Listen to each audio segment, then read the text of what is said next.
Hey everybody, this is Lewis Speaks 2020, and today I want to talk to you all about trauma. Recently I got off Facebook. I was speaking with somebody and they shared with me their own trauma history, and it got me to thinking about how we really carry the energy of our traumatic experiences with us. I'm thinking, me personally, you know, I dated a narcissist in the past. And a lot of the times in that relationship, I was in survival mode. I basically was always feeling as though I was attacked. I was feeling as though I was not respected, not valued. And so that caused me to put up this wall.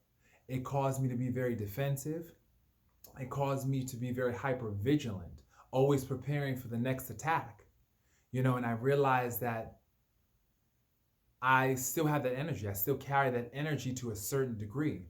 I still carry that fear that somebody will try and disrespect me or discredit me or devalue me. And so I'm just like always on the defense sometimes, just waiting, you know? And sometimes I may take things out of context myself. I may see things the wrong way. And I have to really check in with myself and do my internal work to make sure that I'm not bringing my trauma into the room. And I think a lot of us do that. We've had some bad experiences with some abusive personality types, some real traumatized individuals who are toxic. And we've absorbed, and we've learned how to interact within that toxic environment. And we take that energy and we don't even know it. Unbeknownst to us, we don't even know that we still carry this energy, you know? But when we deal with someone new, be it a new relationship, a new friendship, a new partnership, we find ourselves extolling that energy, expressing that energy just unconsciously sometimes. Because we're so used to being in survival mode, we're so used to fighting for our lives that we don't really see the truth sometimes about what the new person brings. And so, it behooves every one of us to do our work. We have to do our work and we have to really unpack those traumas because let me tell you, they could stay with you for a lifetime. They can color your perception. They can influence how you interact with everyone going forward, you know? So I encourage everybody to really start to unpack their traumas, really sit with yourself. After a traumatic experience with a former partner who was toxic or narcissistic or borderline or had mental health issues, you definitely need to sit with yourself for a minute and unpack the many ways in which you have been traumatized. I encourage people to journal, meditate, think about, keep a notebook with you every single time. Write down all the messages that you received in that toxic relationship and counterattack them, pretty much counter them with positive affirmations, truth. Because oftentimes, we tell ourselves these stories. We run these scripts and these narratives in our mind that do not reflect the truth. For example, if one of our ex told us that we were fat or we were ugly, we will internalize that as there's something wrong with us, when the reality is they're projecting their own insecurities, their own fears onto us in order to get it off them. Think of it this way. You see a bug on you. What is the first instinct? The moment you see a bug on you, you're like that. Get it off me. Get it off me. Because it's your natural inclination to keep yourself safe. Self-preservation.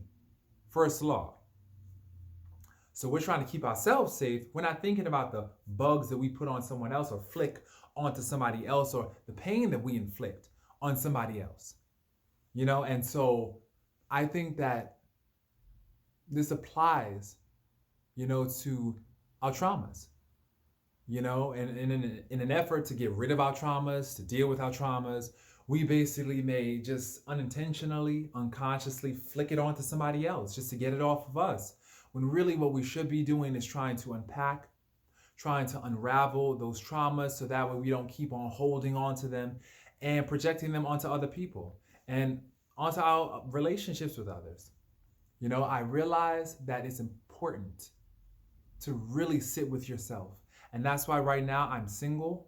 I have made the choice to sit with myself. And also, I made the choice because people don't deserve my love. Real talk. A lot of people out there don't deserve my love. My love is good. I know my love. I know my heart. And a lot of people are not ready for what they say that they want. They say that they want love via mouth, via lip service. But when it comes to actually doing the work necessary in order to get and sustain love, that's the part where they basically stop. So my thing is this: start doing the work. Start asking yourself, in what ways have I been traumatized in my past relationships? And how can I begin to unpack that trauma? Because if you do not unpack that trauma, if you don't deal with that trauma is going to deal with you.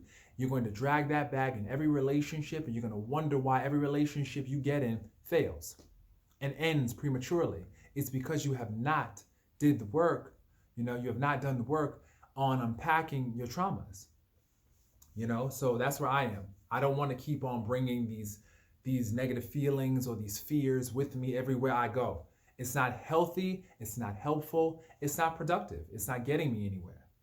So, people, definitely begin to unpack your traumas, really look at yourself and what you're giving out there. You don't always know the energy that you pick up from these relationships. You are not always aware.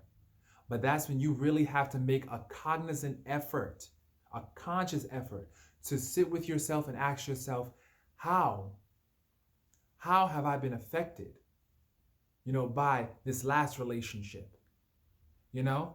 What messages did I receive in that prior relationship that has obstructed my ability to give or receive love? That's important. So I wish everybody a healthy, happy, wonderful Sunday. Today is Sunday.